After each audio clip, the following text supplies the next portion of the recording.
So while we wait for those panels and other parts, I'll turn back to the trunk lid, which I had previously begun working on. And luckily,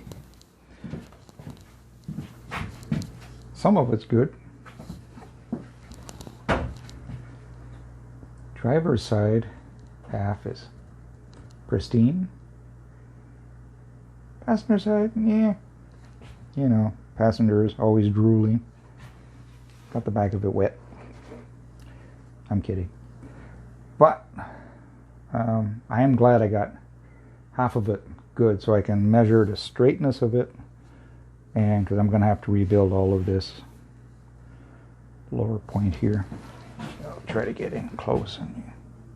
So the inner piece, which is what comes up underneath, and this one goes over top, is still solid. So I'm going to start by cutting out, zoom out here, cutting out the rotted piece, and not much more. I'm going to be very choosy, very careful, and see what kind of metal I have to weld onto, and pray that I don't get into the body line.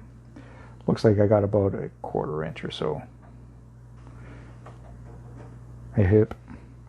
That one unfortunately is right into it. Wish I knew how to work lead.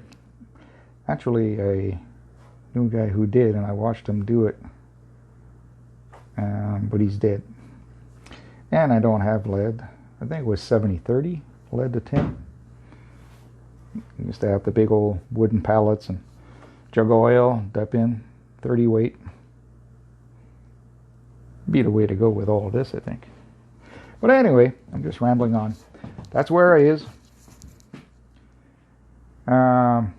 Wish I could strip this chemically, but all chemical strippers I can get at the local hardware store are benign now.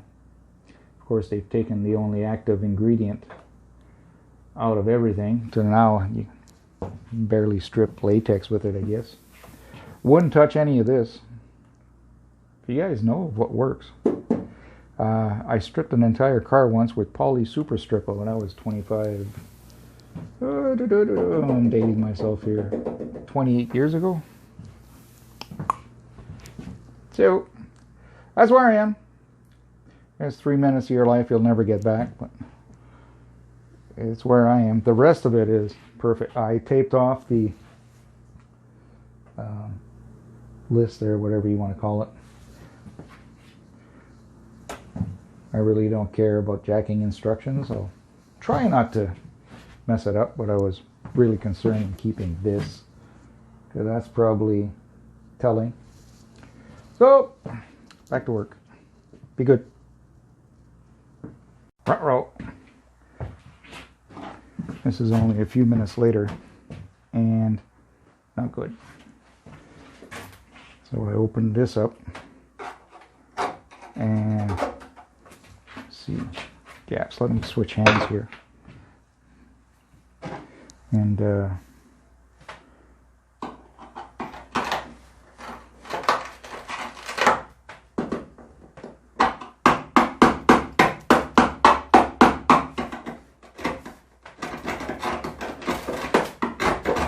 when you start poking at it a bit, there's nothing left. Not what I wanted to see at all. So, damn it. Would you believe that I own 2 other plain Jane Regals once upon a time and let them go? Yeah, picture the trunk lids were good. No, I'm not buying a new trunk lid. I don't even trust that a new reproduction will be better than this. I'm gonna have to man up here and get to work. I'll try to document as much as I can. Maybe it'll help somebody else out. Hey, wish me luck.